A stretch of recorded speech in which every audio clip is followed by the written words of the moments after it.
TV PUC, transmissão de pensamentos.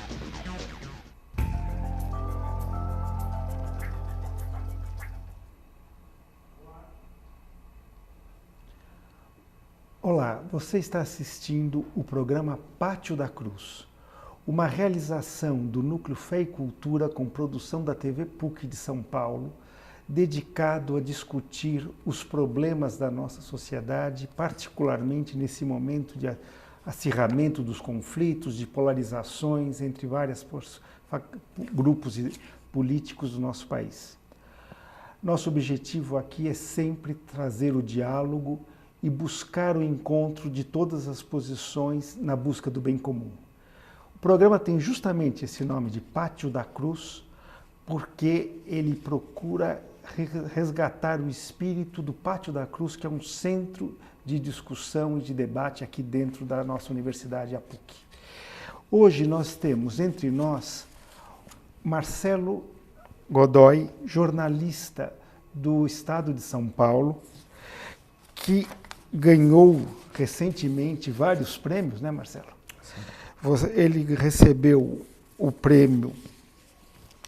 desculpa, estou aqui me perdendo nos papéis. Gente, desculpem. Marcelo recebeu subeditor de Metrópole do Estado de São Paulo, especialista na cobertura da área de segurança pública. E os prêmios dos quais eu estava falando, ele venceu os prêmios Jabuti Biblioteca Nacional pelo livro A Casa da Vovó sobre o DOI-CODE e o prêmio Vladimir Herzog pela reportagem Rota 66, que saiu na internet, não é? Uhum. Nosso outro convidado é o professor Cláudio Langroiva, aqui da nossa PUC. Ele é especialista em Direito Penal, é professor também do curso de pós-graduação da Escola Paulista de Magistratura e do curso de pós-graduação da Escola Paulista de Direito, além de ser membro da Comissão Justiça e Paz da Arquidiocese de São Paulo. Bem, nosso tema de hoje, meus amigos, é aquilo que se comentou por aí como judicialização da política e que já adianto que o Cláudio colocou sobre um outro enfoque, que é a politização do judiciário.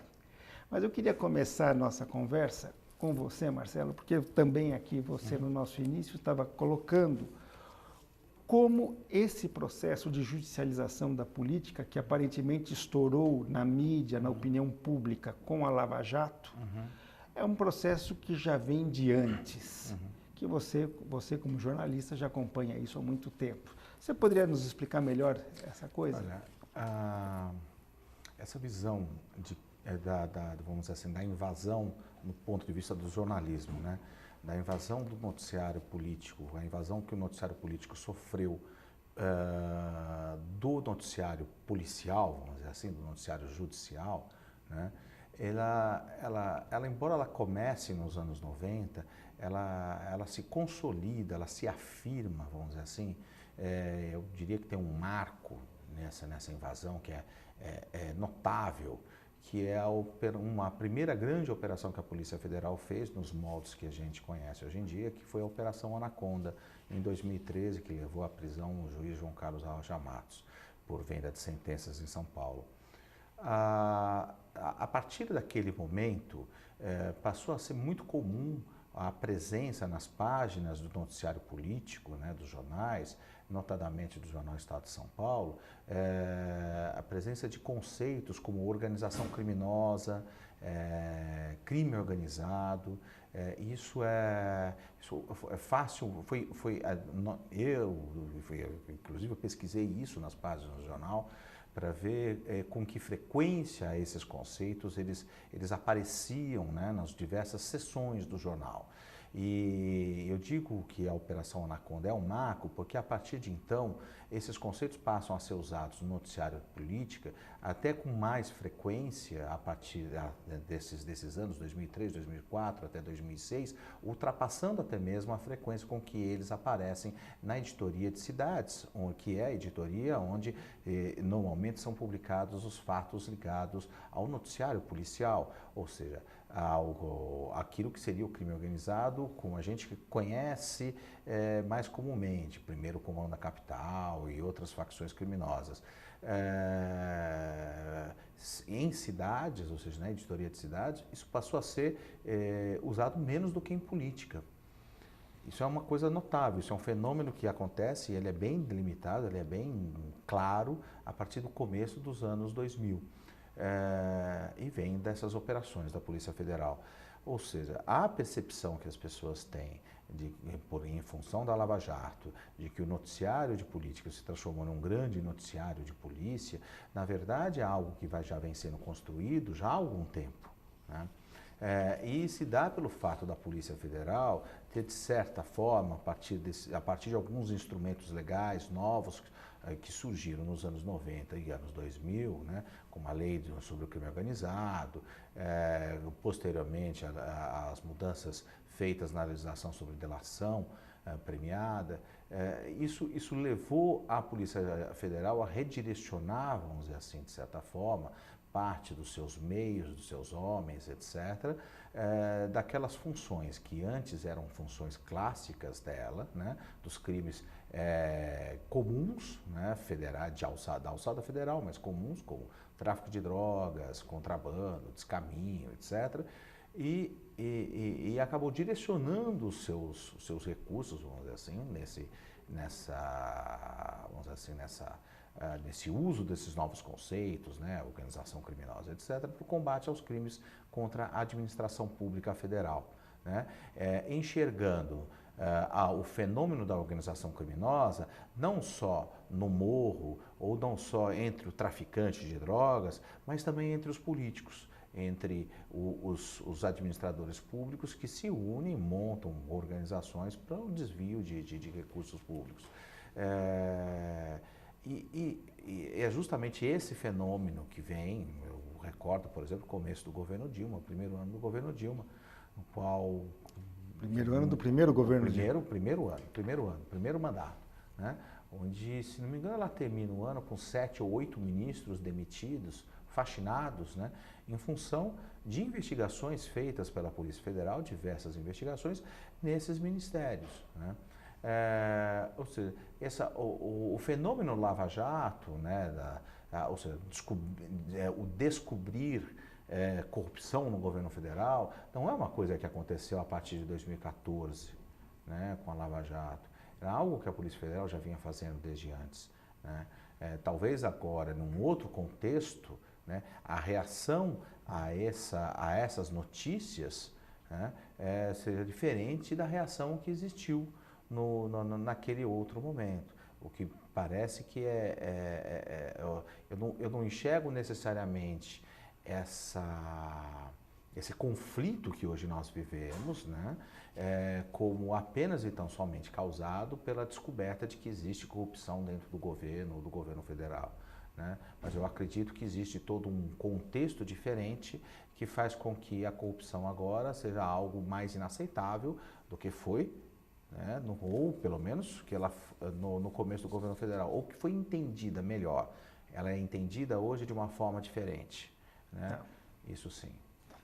Bem, meus amigos, lembramos também que você pode participar do programa mandando perguntas para nós pelo Facebook Pátio da Cruz.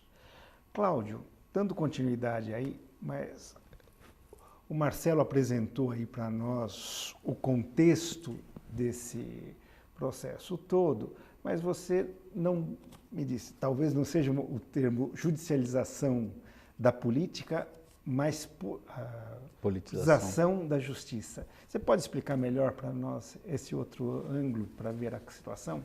Então, Borba, até completando aí a linha do Marcelo, que acho que foi bem clara, e uma linha jornalística evolutiva, histórica do que aconteceu no Brasil, nós temos aí alguns ingredientes que também na nossa visão aí, seja como professor, seja como advogado, pesquisador, também contribuíram e acabaram trabalhando no outro sentido. O que aconteceu?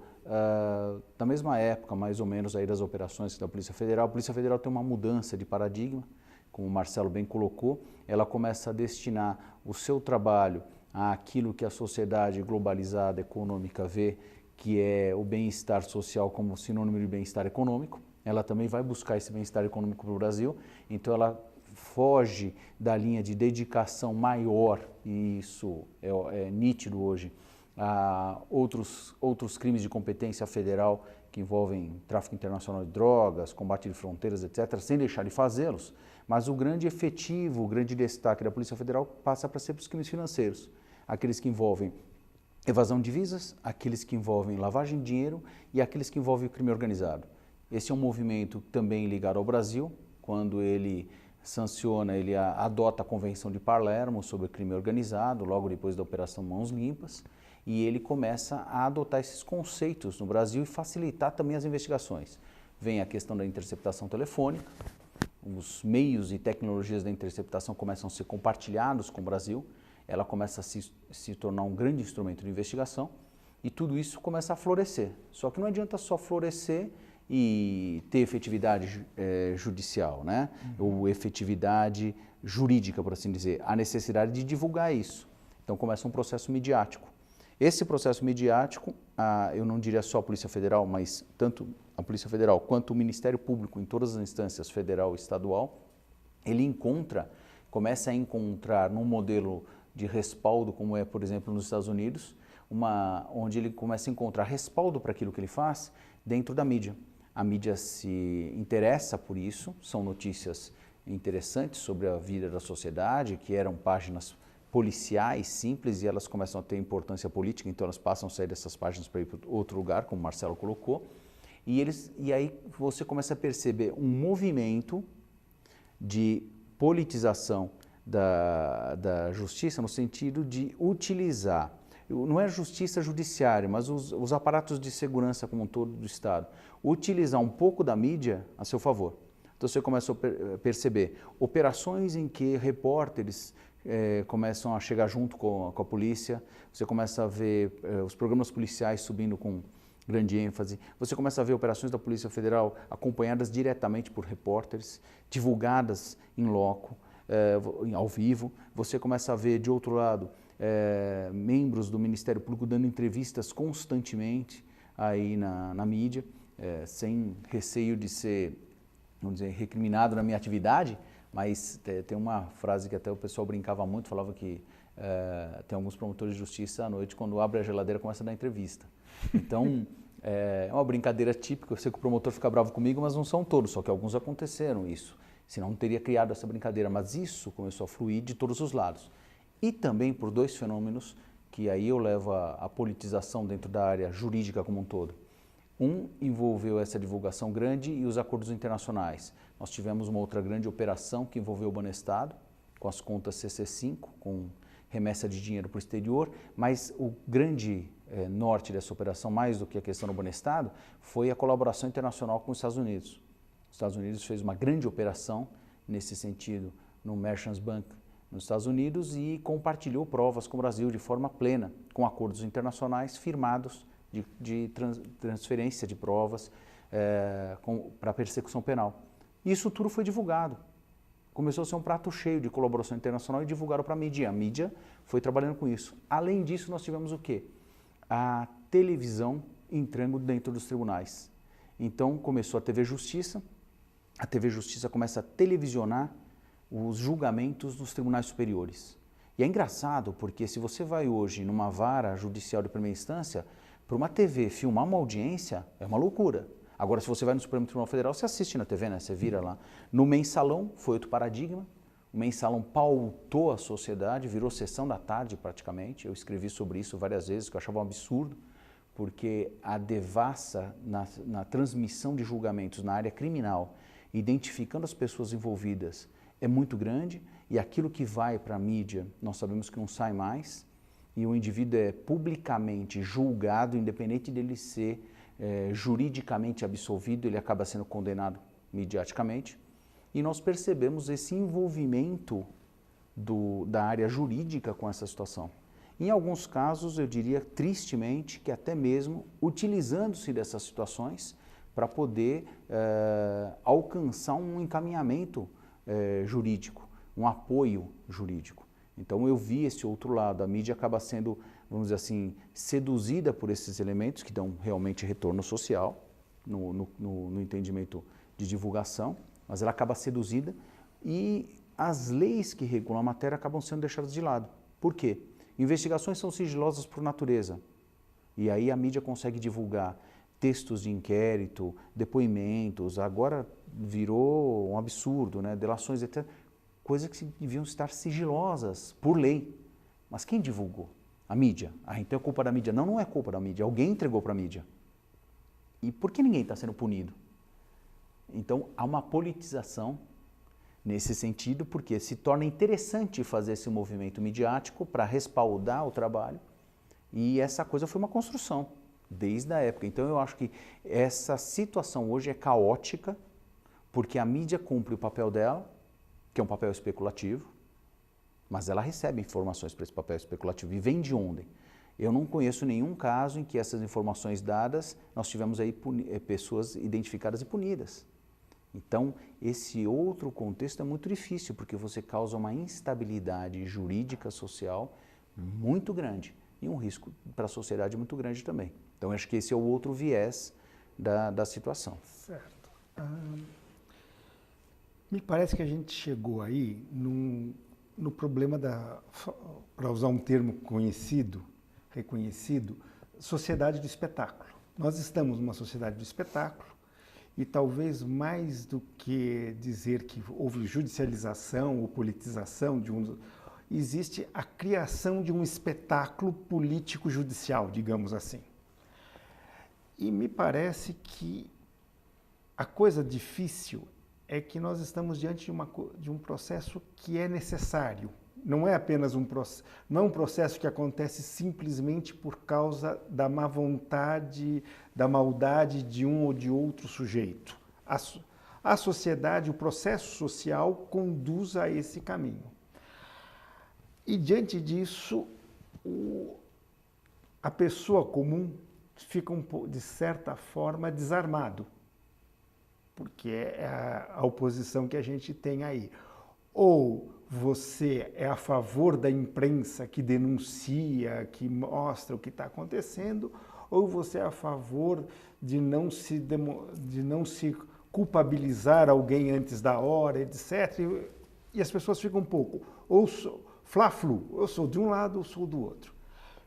Marcelo, passando agora então a peteca para você.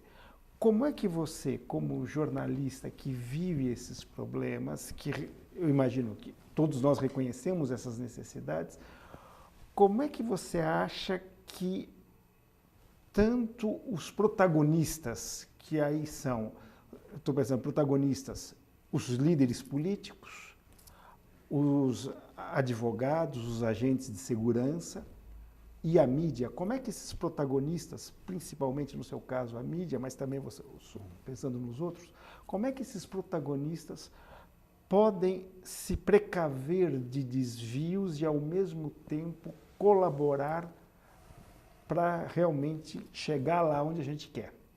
Bom, Boba, eu penso que em qualquer momento, em qualquer trabalho, um jornalista, quando ele se vê diante de uma informação, ou se vê diante de um fato, de uma história que ele vai contar, a grande questão, a grande pergunta que ele deve fazer na hora de concluir esse trabalho é saber em que medida ele está sendo justo e verdadeiro, né? Eu acho que o que realmente importa nessa hora, né, é essa resposta, tá? Sem se importar com as consequências. E quais são as consequências nesse caso, para que fique bem claro? Sem se importar de que forma aquilo vai agradar ou desagradar os poderes, né? De que forma aquilo pode significar que você vai contrariar ou não interesses, tá? Porque toda vez que você torna público alguma informação informação essa que seja relevante para que as pessoas possam decidir e, portanto, para que elas possam bem decidir, né? E que essa informação diz respeito a governantes, diz respeito, em outras palavras, ao dinheiro público, né? A pergunta que, em última análise, deve ser respondida é essa. Eu compreendo todas as questões relacionadas à intimidade, todas as questões relacionadas até mesmo a necessária reserva que às vezes se deve tratar algumas informações para que você não condene a priori, seja lá quem for, de fato, né? Mas esse é um pouco também um trabalho do jornalista.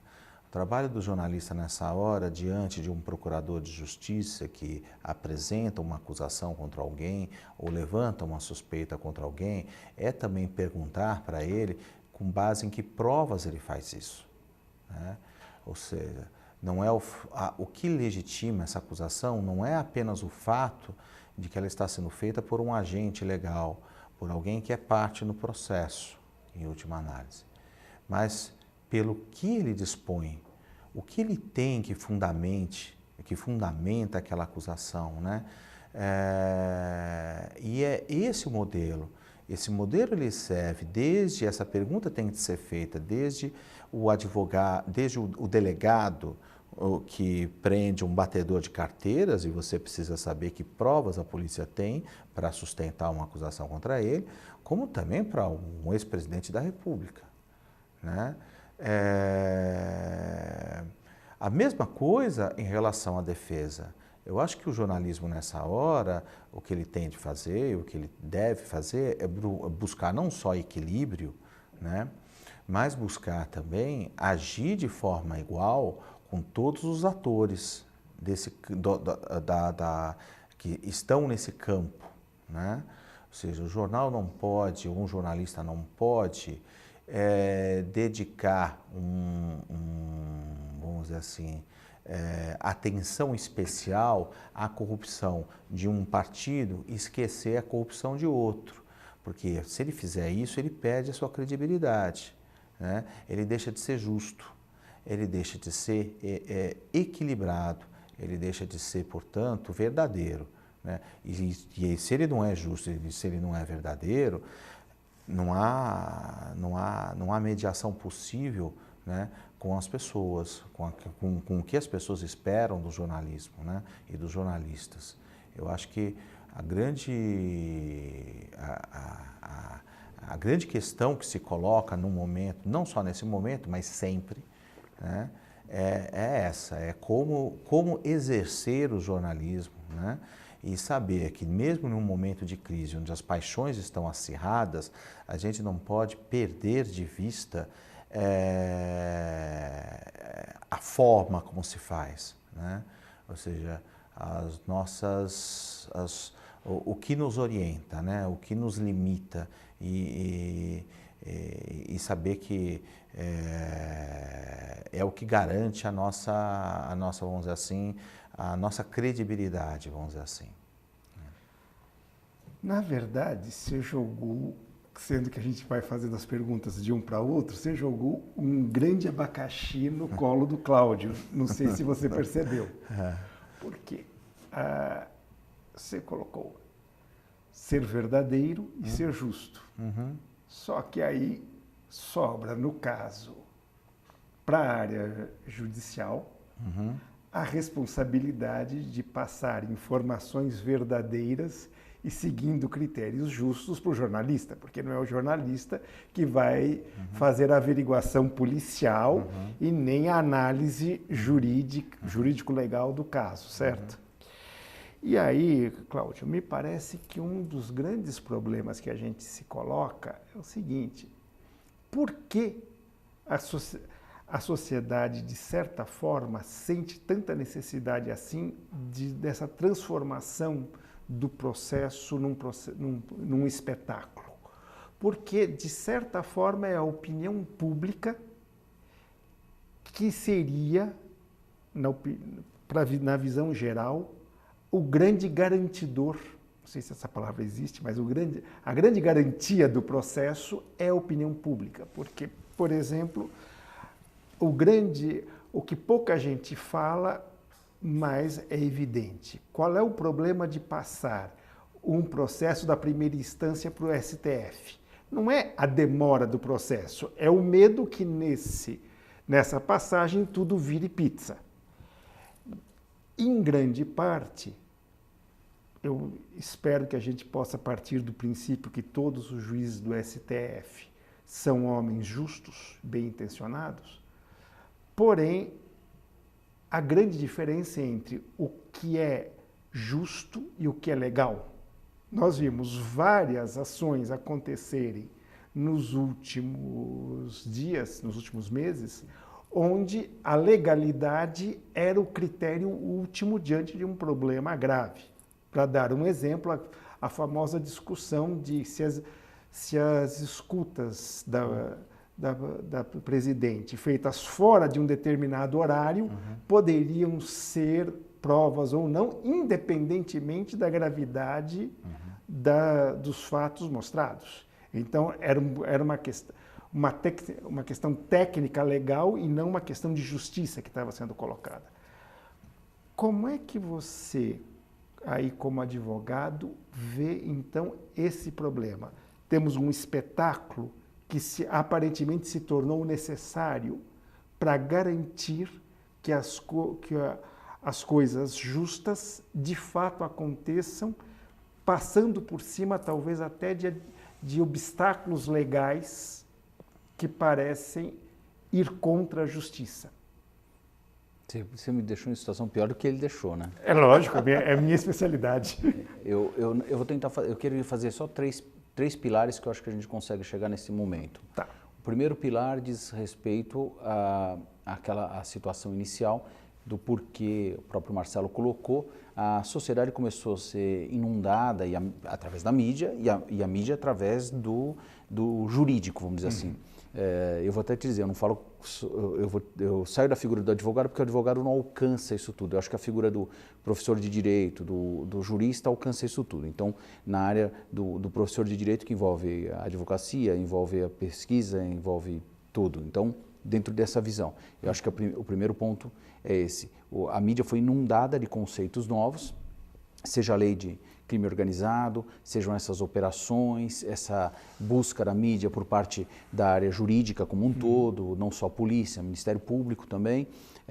Eu estou falando de organismos oficiais, né? A advocacia sempre usou, né? A advocacia sempre foi presente lá, então, mas é um outro problema, ela defende interesses de terceiro, não do povo em geral, ela defende interesse específico de um indivíduo. Mas entes novos apareceram. A área de investigação, a polícia como um todo, o Ministério Público como um todo, começou a aparecer inundando. Esse é o primeiro momento. Então, você percebe, e aí o segundo passo aparece aonde? A mídia não estava preparada para isso. Ela recebe todas essas informações, ela tem um lastro repressivo no tocante ao conhecimento jurídico muito grande que nós vivemos no Brasil, ela começa a se apropriar disso com dificuldade. O exemplo maior que eu vivi praticamente com a mídia foi o caso da Isabela Nardoni. Alguns talvez não conheçam, mas o caso do acidente da menina que caiu do prédio, etc., que foi levado, os pais foram levados o pai foi levado à júri, a madrasta foram condenados, etc. Mas esse caso tomou a mídia brasileira por praticamente 45 dias. E eu acabei acompanhando diretamente dentro dos veículos de comunicação, fui chamado várias vezes nesses 45 dias. E o que eu observava é que a tecnicidade do processo jurídico era desconhecida dos jornalistas. Poucos jornalistas tinham o que o Marcelo tem, esse conhecimento técnico, para saber o que era uma denúncia, o que era uma prisão provisória, o que era uma liminar, o que não era uma sentença, era uma decisão só. Então, era uma loucura e eles foram se apropriando. E a área jurídica se apropriou da mídia também.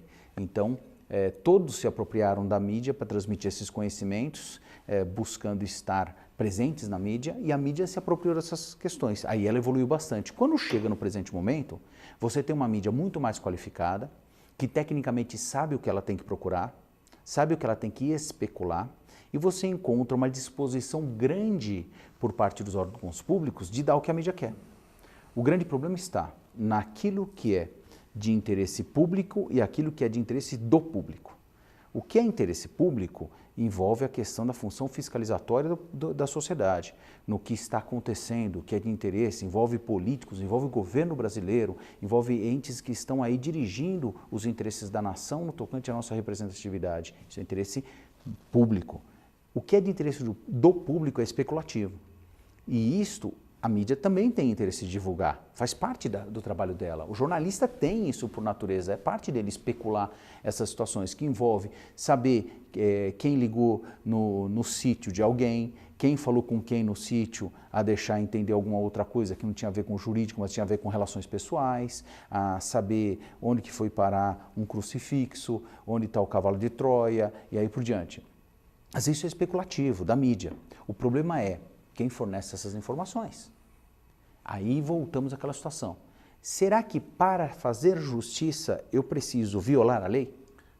E aí, quando eu violo a lei, eu forneço essas informações para a mídia. Só uma coisa. Aí, segura aí, não esquece, Marcelo, você está no segundo, você ainda tem um terceiro ponto, mas fala. Eu acho que a questão do violar a lei, evidentemente que quando eu falo aqui entre ser justo e verdadeiro, eu estou falando sobre uma situação ideal. É evidente que eu não desconheço abusos que colegas meus também cometem. Eu não desconheço situações que parecem ridículas quando retratadas por algum jornalista. E, infelizmente, algumas discussões que acabam sendo feitas pelos jornalistas também, ou algumas informações publicadas, são informações que não são relevantes. Ou são informações que dizem muito mais respeito à privacidade ou à intimidade de pessoas do que necessariamente a algo de interesse público, não tenha dúvida. Acho que tem um problema, que talvez o que o Boba tenha, querido, você me corrija se era isso que você estava querendo dizer, que é o seguinte, que é como nós no Brasil vemos a questão legal, o que é justo ou o que é legal. Existem momentos nesse país, e a gente, por uma questão até de tradição, a gente sempre olhou vamos dizer assim, pro rei ou pro poder estatal como o garantidor do nosso bem-estar, da nossa, vamos dizer assim, da nossa propriedade, dos nossos bens, de tudo, porque tudo dependia do rei. Né? A gente continua achando que a única forma de se proteger contra essa vontade onipresente é se aquilo tiver escrito, se aquilo tiver consolidado dentro de uma lei. Né? A gente não adianta que se aquilo não tiver no texto legal, você não se sente possuidor daquele direito. Né? Se não estiver na lei que matar é proibido, as pessoas vão achar que provavelmente vão sentir que a sua vida não é razoavelmente protegida. Né? Eu digo isso em relação à questão, por exemplo, das escutas telefônicas. De fato, você tem no texto legal a vedação, né, a divulgação do conteúdo de escutas telefônicas.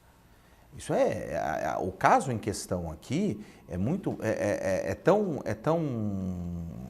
interessante de ser tratado, porque há um momento em que, diante de algo que, em tese, para muitos pode parecer justo, a única forma de se proteger contra isso é o texto legal, né? Porque pode parecer justo para a imensa maioria das pessoas e relevante do ponto de vista jornalístico saber o que a presidente da República conversa com o ex-presidente da República. Não tem a menor dúvida, eu não tenho a menor dúvida em relação à relevância da conversa, etc.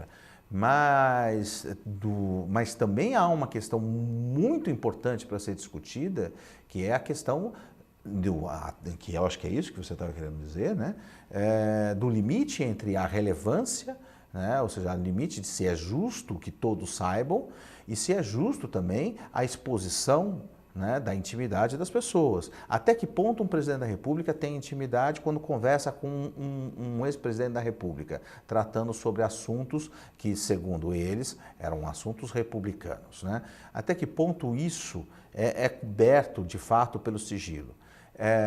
Até que ponto, né, a ação de um juiz, mesmo que coberta das melhores intenções, vamos dizer que ela fosse coberta das melhores intenções, vamos partir desse pressuposto, ela por si só isso tornaria legítimo, mais do que legal, legítimo a ação daquele juiz, já que há dúvidas em relação à legalidade da ação, né? São essas discussões que inflamam o país, né? Ou seja, justamente eu acho esses limites, buscar os limites entre o que é justo, o que é legítimo e o que é legal, né? Eu acho que é justamente em torno dessas três questões que os ânimos se inflamaram no país, né? Me parece isso muito claro.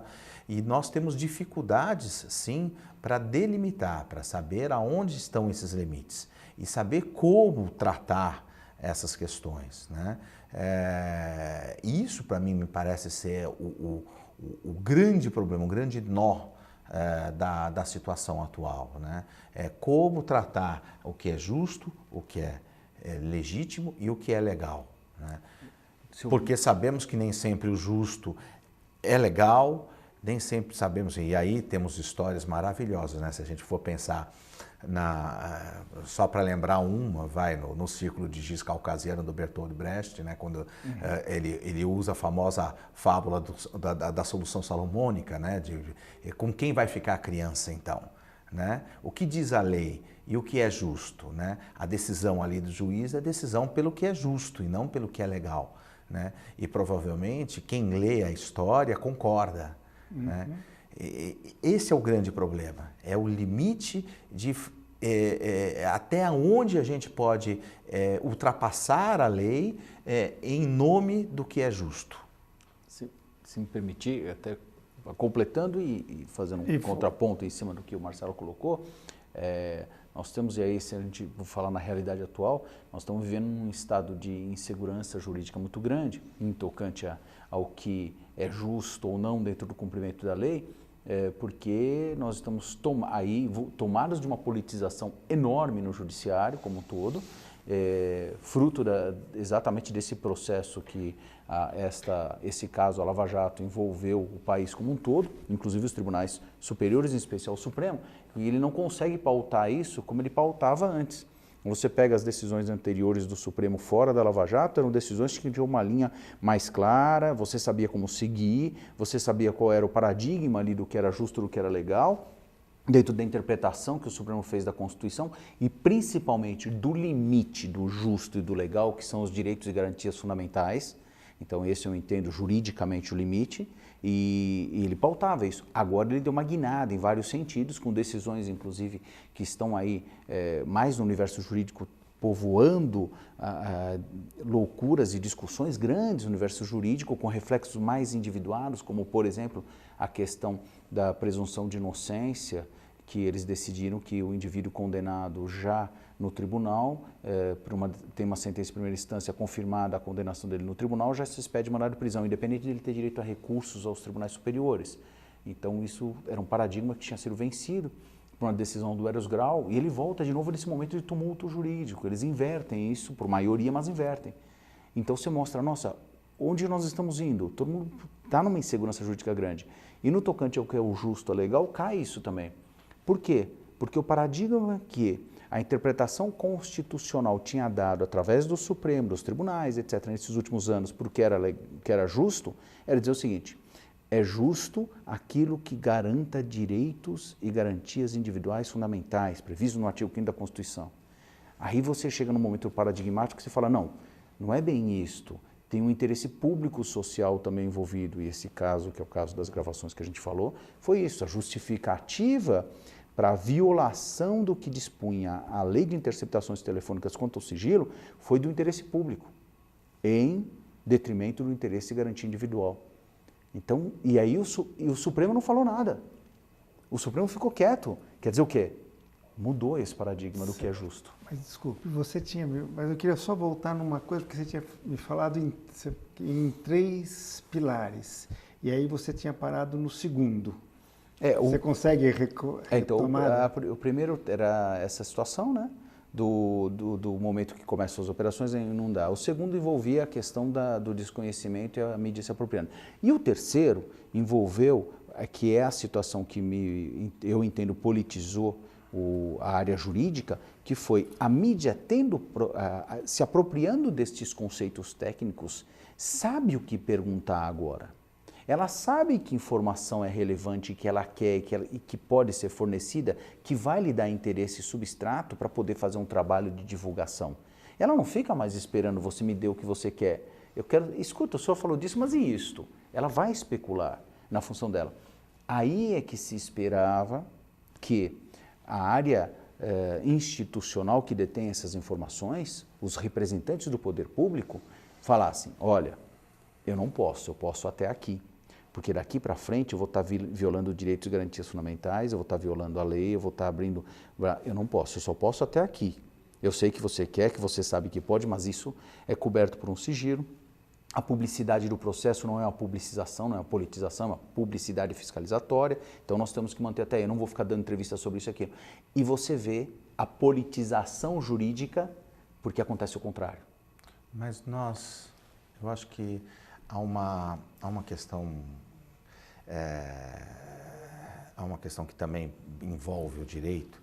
Acho que o direito, às vezes, tem um certo... Eu não diria... A palavra não é, mas não seria vício, não seria mania, mas seria uma forma melhor. Uma forma, às vezes, de abordar fenômenos, como se o direito esgotasse a possibilidade de análise desses fenômenos. O que eu quero dizer é que quando se fala, por exemplo, em legitimidade, por exemplo, a legitimidade ela não advém só do fato de ser algo legal ou de um poder, se ele é legítimo ou não, ele é exercido apenas pela autoridade que a lei diz que deve exercê-lo, né?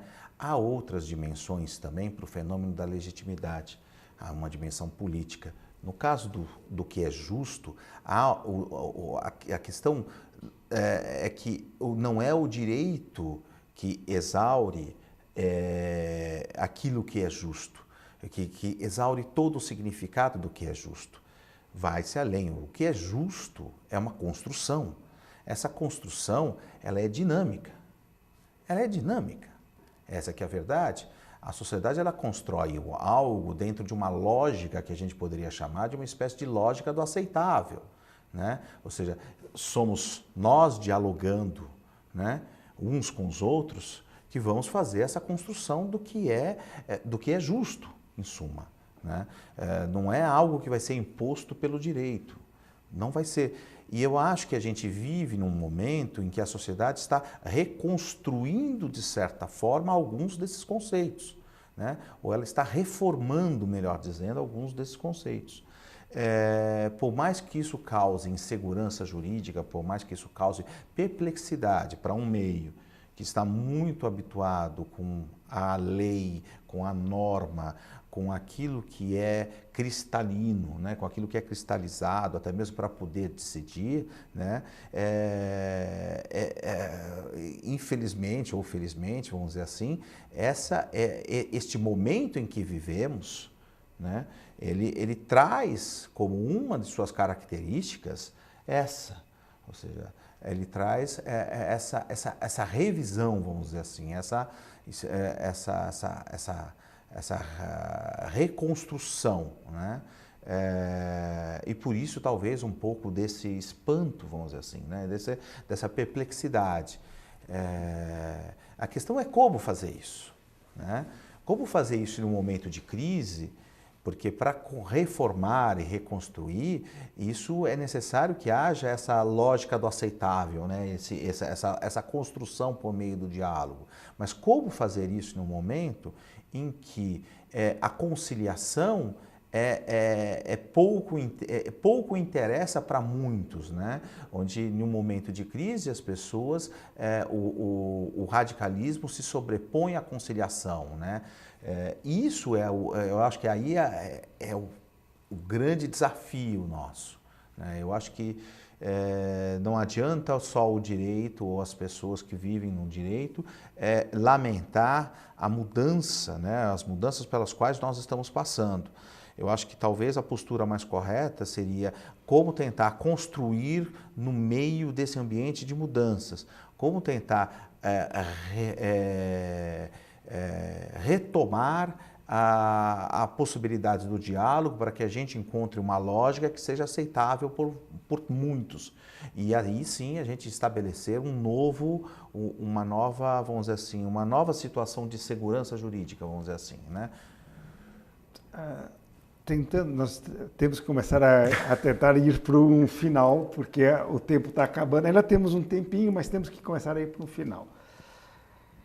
Sempre me parece que está sobrando sempre mais para o Cláudio a hora difícil, talvez porque de fato o que para mim é uma descoberta, uma coisa que eu não tinha isso tão claro no começo, agora está claro para mim, que existem realmente mudanças dentro da área de segurança pública, justiça, etc., que o próprio Poder Judiciário tem que se repensar e se reestruturar em função de novos acontecimentos, que me parecem que é evidente, tanto no sentido da área política, quanto dessa sociedade do espetáculo ao qual o judiciário tem que se acostumar. Não dá para simplesmente dizer que coisa horrível que existe essa sociedade, mas tem que se adaptar a ela, certo? Agora, então, te pergunto, Cláudio, me parece que grande parte das questões técnicas, você me corrige se eu estou falando errado, grande parte das questões técnicas da área jurídica nascem como tentativas, pelo menos, de garantir os direitos individuais. Aquilo que a gente normalmente chama de tecnicidades do jurídicos, quase sempre me parece que estão ligadas à defesa da pessoa diante de um processo que pode não lhe dar direito de defesa, etc. Porém, ao mesmo tempo, essas questões estão se revelando de alguma forma facilmente manipuláveis por um advogado de má fé, digamos assim, para reverter certos processos que a gente sabe que no final fica evidente de que de fato havia o ilícito e o aspecto técnico foi usado para se proteger a pessoa que cometeu o ilícito e não para garantir os direitos de uma pessoa. Dentro de um contexto desses, não estou te pedindo para descobrir a solução de todos, mas como essa área jurídica pode ir se evoluindo nesse momento de modo a garantir os direitos do indivíduo, criar novos aspectos técnicos e manter aqueles que são necessários e trabalhar mais a favor do interesse público dentro dessa sociedade do espetáculo. Como é que você acha? Então, eu acho que dá para consolidar isso com a questão que o Marcelo expôs. É assim, primeiro nós temos que entender que o direito não é lei, né? Direito é ius e lei é lex, não tem uma coisa a ver com outra. Os Estados Unidos, no common law, é que vem com law e vem falar que é a mesma coisa, e não é. Então, explica o direito, isso melhor para a gente. O que acontece, o direito costumeiro, o common law, ele trabalha com o termo law para direito e lei, como se fossem sinônimos, fosse uma única coisa, e não é. O civil law, o direito ítalo-germânico, a essência do direito vindo de Roma, ela põe a essência como direito sendo ius, que é o derivativo também de justiça, e law como lex, que é a materialização, formalização das regras de conduta que fluem do direito da sociedade. Então, em termos simples e gerais, é isso.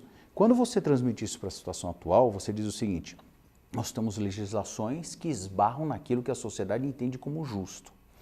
Entretanto, tem duas situações que têm que ser pautadas. A primeira, todas as legislações preservadas para a sociedade têm que estar pautadas em direitos e garantias fundamentais, ou seja, nos direitos humanos. Então, toda a legislação pautada nisso percebe que para que a sociedade seja protegida, eu protejo os indivíduos da sociedade. A proteção passa do indivíduo para a sociedade. Quando todos estão protegidos, a sociedade está protegida. Eu não protejo de cima para baixo, senão eu estou num processo nacionalista. E o processo nacionalista é esse, eu trabalho com o todo e separo as partes. As partes ficam submetidas ao todo. O processo democrático, ele trabalha com os indivíduos, respeitando cada um desses indivíduos como entes participantes do todo, na proteção desse todo, né? Então, o direito tem que trabalhar com isso. Por isso que eu digo, eu não posso de maneira nenhuma, como jurista, pesquisador, abrir mão de garantir e proteger direitos e garantias individuais como expressão da proteção social. O processo em si, para que ele não se torne o processo de Kafka, ele tem que ter claramente as regras estabelecidas dele.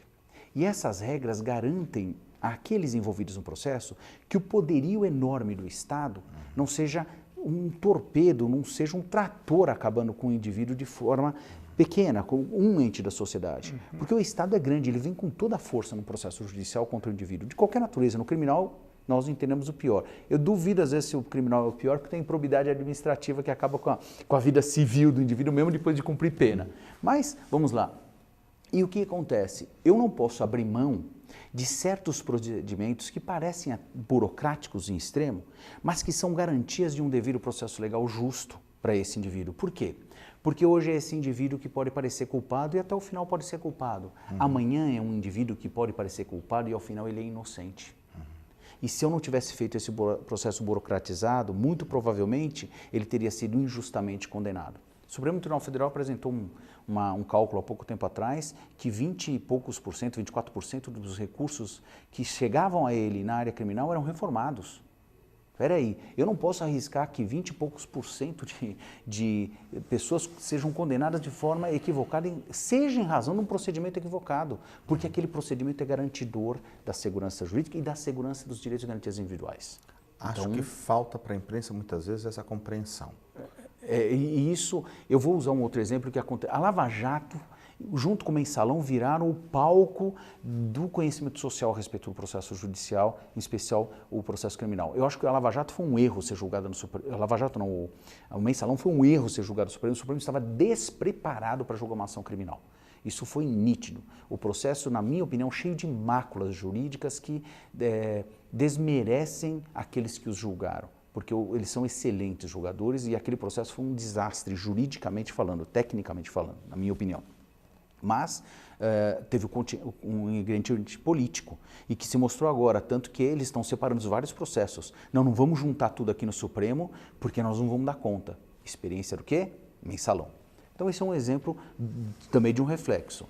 Mas o que é importante mencionar, e um fato da Lava Jato, dada essa divulgação plena, serve para a sociedade, foi o caso que envolveu, isso foi nítido, então é público e notório, não estou falando nada que não esteja nos jornais, foi o caso das provas vindas da Suíça. Havia uma grande discussão, eu escrevi a esse respeito, sobre a questão sobre a legalidade dessas provas vindas da Suíça. E o próprio governo suíço depois deu uma decisão dizendo o seguinte, olha, elas não podem ser usadas porque elas não passaram por um processo correto. E aqui no Brasil o juiz deu uma decisão dizendo, não, elas passaram sim, está tudo bem. Mas por que esse processo correto importava tanto? Porque a fidelização da prova estava naquele procedimento, que foi previamente pensado, maturado e trabalhado para que uma prova, quando fosse captada, fosse devidamente averiguada e, quando utilizada, não tivesse questionamento de qualquer validade para assegurar direitos e garantias individuais e os direitos da sociedade também. Quando você viola isso na busca da justiça, você pula esse plano, você está pulando um garantidor social, que é o processo. E aí o risco é muito grande. Porque de pulo em pulo, um pouquinho mais, nós estamos vivendo num estado, num processo politizado, que nós não podemos deixar acontecer. Nós podemos ter uma sociedade judicializada, uma mídia judicializada que ela se apropria, se conhece, mas não podemos ter um processo politizado. Porque nós temos tribunais de exceção, o tribunal dos vencedores contra os vencidos e aí por diante. Só para mencionar, o Bauman fala muito bem a respeito disso no livro Modernidade e Holocausto, quando ele discute que os cientistas políticos, eu não quero bater nos cientistas, mas que os cientistas sociais foram omissos na análise do fenômeno na época do nazismo, no fenômeno social e jurídico que aconteceu, e não produziram nada para agora. E eu digo, cabe, eu acho que agora, aos cientistas sociais um trabalho gigantesco de analisar tudo o que está acontecendo, porque nenhum país do mundo viveu o que nós estamos vivendo hoje jurídica e politicamente. Não tem história no mundo. Eu me lembro só para um caso que eu acho que agora complementa. já a fala final. Claro. Mas só complementando, foi com a desembargadora, eu conversando com ela, a Ivana Davi, no dia que sai a condição coercitiva do Lula, ela vira para mim e fala assim, olha, Marcelo, não é porque o Lula é o Lula que se vai rasgar a lei, né? A Ivana não é exatamente uma pessoa... Liberal. Ela não é. Então, mas quando alguém como a Ivana diz isso, é porque realmente é um momento de você parar e refletir. Eu acho que isso é importante. Nesse momento, fundamentalmente, é um momento de reflexão. Eu acho que a gente abrir os ouvidos. As pessoas podem achar que, por mais que seja louvável colocar meia dúzia de corruptos na cadeia, né? Por mais que seja algo que todos, a sociedade anseia como um todo, isso deve ser feito dentro de determinados limites que respeite não é só o jornalismo, não é só o jornalista que tem que pensar no que é justo e verdadeiro, né? Isso serve para eu tentar, de alguma forma, evitar alguma injustiça no meu trabalho, que o meu trabalho seja um instrumento de injustiça, né? Ou de mentira. Mas as pessoas também devem pensar da mesma forma. Elas também devem pensar assim. Ou seja, não é porque é o Lula que se vai rasgar a lei, não é porque eu vou mais longe, não é porque é o Marcola que se vai rasgar a lei, né? Ou que se vai ser injusto, né? Tente-se garantir a essas pessoas o mínimo de defesa, né? Evidentemente que isso é necessário até para determinar que herança a gente vai ter desse processo, porque a herança desse processo não pode ser daqui 20 anos uma história de injustiça. A herança desse processo tem que ser uma história de justiça. Se isso não for feito, não vai ter valido a pena. Eu acho que as pessoas têm que, em última análise, pensar isso. 30 segundos. Como é que isso não vira pizza, Cláudio, e o nosso fechamento? Acho que a gente tem um exemplo na Itália que todo mundo usa de paradigma, principalmente as pessoas da área jurídica e da persecução penal usam a Operação Mãos Limpas da Itália como um exemplo do que está acontecendo aqui, e ela não é um exemplo. Ela é o contrário, é um exemplo do que não deve acontecer aqui. Porque ao final, depois de todo aquele espetáculo, as coisas praticamente voltaram, não vou dizer voltaram como eram, mas a situação política do país continuou ruim, porque as medidas e o ganho decorrente daquilo não foi aproveitado.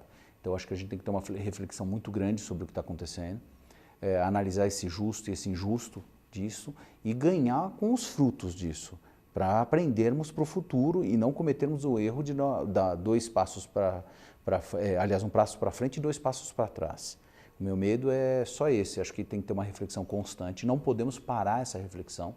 A hora que acabar acaba o processo de impeachment, acaba a Lava Jato, vira-se a página, eu acredito que não. Acho que a reflexão tem que continuar, partir dessas áreas analíticas como a área jornalística, a área acadêmica e principalmente os cientistas sociais, nesse momento, aproveitarem dessa situação tão rica para produzirem uma linha de trabalho que a sociedade possa multiplicar isso naquele conhecimento comunitário que a gente quer e possa entender um pouco mais disso e mudar a educação do povo.